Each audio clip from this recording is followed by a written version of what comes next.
Bonjour, mon nom est Jean-Paul Martin, je suis enseignant-chercheur. Mon nom est connu par une méthode qui s'est répandue en Allemagne, qui s'appelle Lernen durch Lehren, en anglais Learning by Teaching, enseigner pour apprendre, et voilà comment je suis arrivé à cette idée. Compte tenu du fait qu'il y a 40 ans, les élèves en cours s'ennuyaient énormément, je me suis dit comment essayer de les activer. Et c'est pour ça que je leur ai demandé de présenter certains éléments du programme à leurs élèves, à leurs camarades, pour les activer. Et cette mesure a fait que les élèves, effectivement, avaient l'air très satisfaits, s'épanouissaient et apprenaient beaucoup. Alors j'ai décidé de faire une thèse de doctorat là-dessus.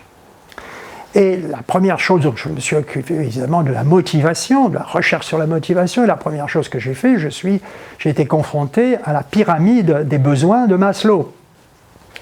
Et cette pyramide, donc Maslow a fait une sorte de répertoire des besoins fondamentaux qui sont les besoins physiologiques, donc dormir, manger, et puis la sexualité aussi, ensuite la sécurité, ensuite les contacts sociaux, la reconnaissance sociale, enfin la participation et la réalisation des potentialités et le sens.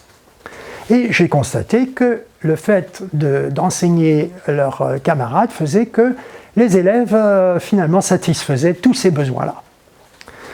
Et il me semblait bien qu'il y avait encore un élément qui était très important, c'était ce que faisait le cerveau pour éviter l'ennui.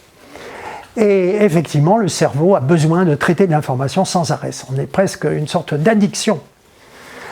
Donc c'était un besoin nouveau que Maslow n'avait pas vu et que j'ai ajouté à cela. Alors donc j'avais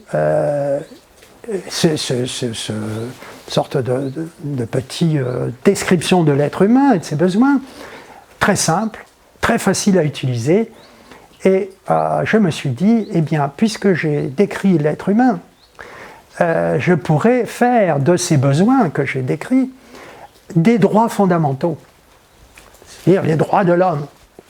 Et effectivement, nous aurions donc comme droits fondamentaux, l'article 1, c'est la pensée, la réflexion, l'article 2, la sécurité, l'article 3, la santé, l'article 4, les contacts sociaux, et l'article 5, la participation, et enfin le sens. Voilà donc les nouveaux droits de l'homme, qui sont très réduits évidemment, et la question se pose, quelles sont les conséquences politiques? Eh bien, en fait, c'est une sorte de programme politique, si on veut, de créer les structures qui permettent aux êtres humains de réaliser leurs besoins et leurs potentialités. Ce serait le travail des partis.